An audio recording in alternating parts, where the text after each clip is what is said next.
The theme that I have currently selected is one called Rayhan. That's how this name is pronounced. And basically, this theme, despite being so popular on r/Unix porn and Rices, containing this particular theme, having thousands of upvotes, does not have a VS Code theme. That is, until now. Because what I've done is made my own VS Code extension / theme in order to make this theme come to life for VS Codium. So as you can see over here, literally everything is themed inside of VS Codium with this particular color scheme.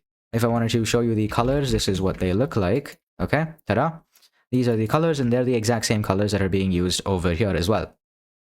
So if I had to show you the activity bar over here, that's what that would look like. Then the status bar would look something like this. Ta-da. And if okay, that wasn't the activity bar. That was actually the, what do you call it? It has a name. Come on, what is it? The Explorer panel, right? So the activity bar would look a little something like this. And so on and so forth. Basically, this is how you can make VS Code look with your own theme extension. Now, how actually do you go about doing something like this? That is exactly what I'm going to teach you right now. So, first thing you want to do is choose your color scheme. So, I have currently done this with the Rayhan theme, which is actually a base 46 theme. And a pro tip for choosing your color scheme, okay?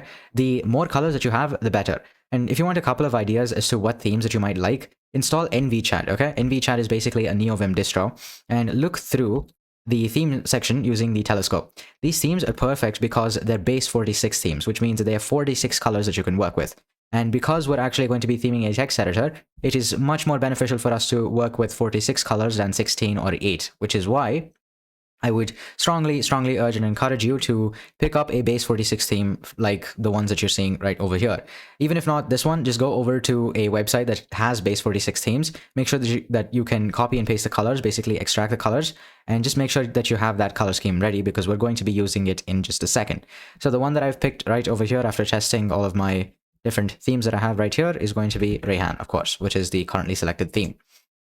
Okay, great. Now, after that's done, you're going to want to make a folder where you're going to have the theme. So let's go to my playground, and inside my playground, let's make a folder. We'll just call it something like Rayhan Dark Theme. Okay, now that's what I'm calling this. It's already been made with a different name. I'll show that to you later, but for now, this is going to be the folder name. Now it's cd inside of this dark theme. Okay, and now what we're going to want to do right now is to use the Yeoman generator to generate you a structure for the theme. So for that, you're going to want to make sure that you have npm installed. So just make sure that you have npm installed, right? So, okay, npm JavaScript package manager, it's already installed for me. So I just have to type in sudo npm-g. So this is basically global. This -g flag is going to basically mean install whatever packages that I'm going to tell npm globally so that they can be accessed no matter what directory I'm in and no matter what user that I'm on. If you don't do this, what's going to happen is basically it'll put your package inside of a node modules folder, that endless folder that has so many different modules. It's going to go inside that folder. And basically, if that happens, you're not going to be able to make the theme work properly. So you want to make sure that you have installed this using npm-g. So you're going to want yo and generator code. So install this. For me, it's already installed. Okay, of course, npm install -g, install -g, and that should get you to install these two apps. Okay, for me, it's already installed, so I'm not going to mess around with that too much. After that, the command that you're going to want to run is called yo code. So once you do that, it'll ask you a bunch of questions in order to help you make an extension. So it says, welcome to the Visual Studio Code extension generator. So what do you want to do here? You want to go to new color theme. Do you want to import or convert an existing TextMate color scheme or theme, whatever it is? No, you want to start fresh. What's the name of your extension? Let's just call this Rayhan Dark. What's the identifier? Yes, we'll just call it Rayhan Dark. That works. What's the description? Fantastic. There you go. Now, I'll just make this lowercase because the dude's username is lowercase. Hit that. Now, what's the name of your theme shown to the user? We'll just make that Rayhan Dark. Select a base theme. That's going to be dark. Initialize Git repository. Most likely, you're not going to need this. If you are sure that you're not going to be updating it, go with no. If you are going to want to update this and you actually know how to use Git, then just initialize the repository. But it's not something that you can do on your own. So whichever option you choose, it honestly doesn't matter. Let's just go with no. And this should help you, okay, with making an extension. So if we go inside Rayhan Dark, this is what's going on. So if I type Codium, because I'm actually using VS Codium and not VS Code, they're basically literally the exact same, except all the telemetry has been stripped out. That's it. And okay, to make this a bit more noticeable and easier to understand, I'll switch to a different theme. Say I go with something like Everforest.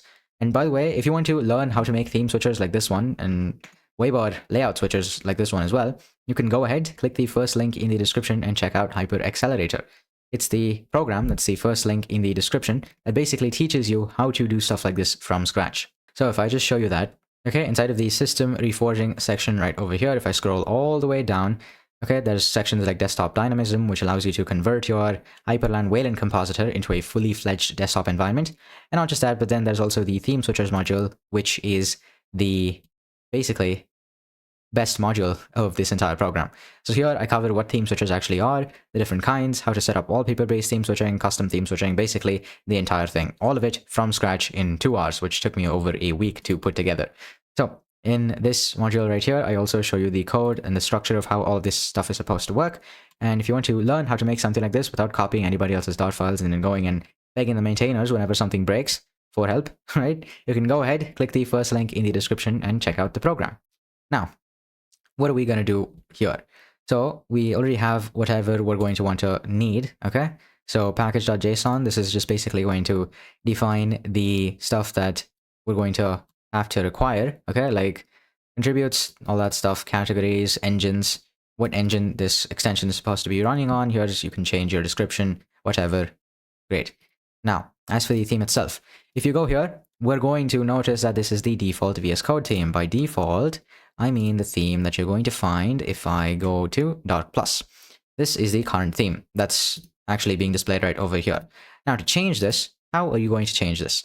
Well, here's exactly how. Now, if you actually listen to me, okay, and you went and installed nbchad to take a look at the different color scheme options, you're in luck because you just have to go to local share nvim lazy and base 46.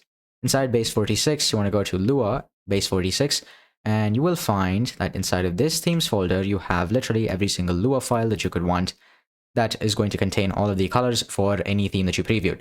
So let's go with Rayhan.lua.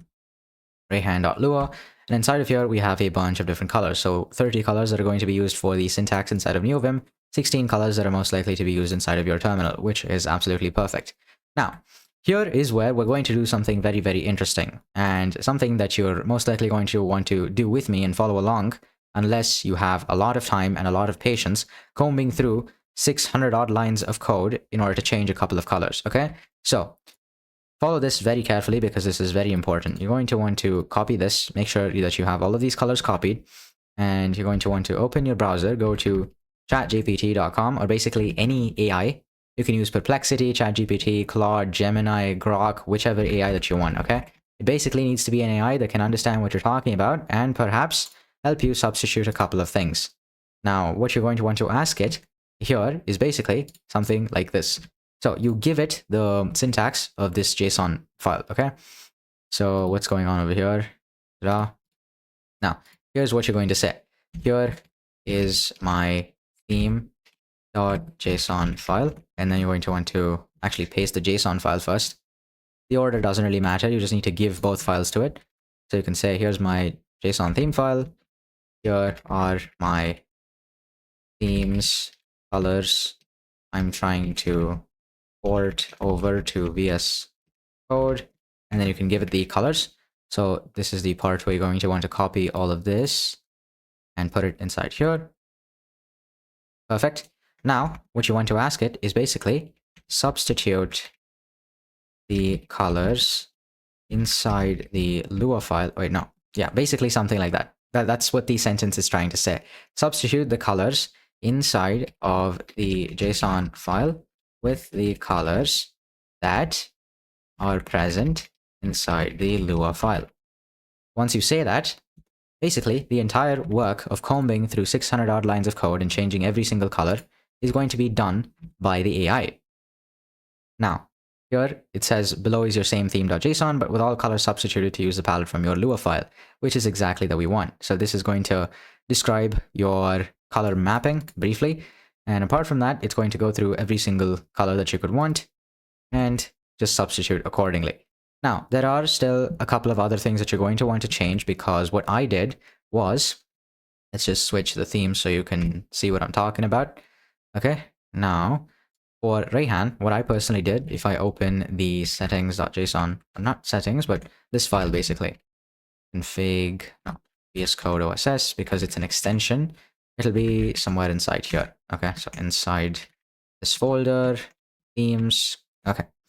Here I've also added one for quick input.background and basically quick input stuff. Now what is quick input? Quick input is going to be the command palette. Unless you theme the command palette, that's going to look off. Okay, along with the bracket pair colors. So editor bracket highlight dot foreground 1 2 3 4 5 6. You're going to want to theme that as well, unless you want bracket colors that look very, very odd. So you put that in and you should be done. It should still be generating if I'm not wrong. Okay, there you go, it's done. So here you just take this, you copy it, and then you paste it inside of here. Paste it, overwrite. Hold on, there seems to be. Just want to check to make sure all the colors are actually there. Okay, now this is something that you're going to want to keep in mind, because this is a free version that I'm using in incognito mode that's not signed in. It might do a shitty job, but once you're actually logged in, and if you're using a model that you've actually paid for, something like ChatGPT Plus or Claude, you know, the next version of Claude, you should be good. Like, it's not going to truncate the output. But basically, this is the whole idea. This is the principle behind it. Give AI the colors and ask them to substitute. That's it. So once you're done with the substitution, you just have to do like 2 to 3 more steps and you're basically done. To test your theme, that's going to be the next step. Okay, to test your theme, just open the command palette and look for debug. Debug, not degub. So debug, start debugging, and it will open the theme like so. As you can see, it's only customized the syntax for now. It's left everything else untouched. If you ask it, it will change the rest as well. Okay, yeah, it says generate editor UI colors. You just have to type in theme the entire thing, as well as theme the bracket pair colors, as well as the command palette colors. So once you say that, you should be pretty much golden. It'll give you the entire thing. Okay, now, once you're done with the testing, you're going to want to actually package it up so that you can install it as an extension. How would you go about doing that? It's a very, very simple question. Now, let's actually open the terminal here. Okay, too big, way too big. Okay, this should work. Now, inside of here, what you're going to want to do is install sudo npm install-g at vscode/vsce. So basically, this is the extension that you're going to install in order to package up your extension. And then vsce package. Now for me, I've already installed vsce, so it's going to show you it's showing me a green text. If you have that plugin enabled, it should show you red text if you haven't already installed it. So just install this. I would type in my password usually, but there's no need for that right now. So we'll just quit out. Quit. Okay. Done. Is there anything else? Nope. So once that's done, okay, once you run vsce package, it'll ask you something like this. You'll want to run it with allow missing repository. Now, once you package with allow missing repository, you should get a file, a vsce file. So let's open the folder so you can see it. File, open folder. We'll just, okay, never mind. We'll just go to VS Code OSS, VS Code OSS, extensions, and here, same aspect, themes, not here. There should be a file, but I've actually deleted it. Anyway, the file that you're looking for is going to be a extension file. So config color schemes, Rayhan. Yep, this is what you're going to want to see. A Rayhan theme.v6. Depending on the version, it's going to look a little bit different. You can either pick 1.0.0 or 0.0.1, doesn't matter. This should be your extension, and that'll most likely end up right here. To install it, you just have to type codium or code -- install extension, and the extension name. So in my case, because the path is different, in config, color schemes, Rayhan theme.v6. So once you hit enter, that should install the extension. Then you want to close and reopen the window. Once you close and reopen the window, okay, look for the extension inside of this extensions tab and panel right here. Okay, so inside here, you should find this, or the name of the theme, basically. And the publisher, if you have included one, this is the description I gave for my theme that I made earlier. A very simple README, and that should be it. to actually select the theme, very simple. Click on themes, color theme, and here just look for your theme name, select it as you would select any other theme, and you are done. That is exactly how you can make your own custom VS Code theme from scratch. You're welcome. And if you want to learn more stuff like this, learn more principles and how to actually go about doing stuff, along with the tactics that allow you to make beautiful, stunning setups like the one that you see right over here, you can go ahead, click the first link in the description and check out the program. Almost 300 people have been through the program so far, and literally almost every single person there has been happy with their decision of going through the program. So if you want to be one of them, if you want to join them and not miss out, you can go ahead, click the first link and check out the program. If you liked the video, hit like. If you loved it and want to see more like this in your feed, hit subscribe, and I will see you next time. Stay rising. Mwah.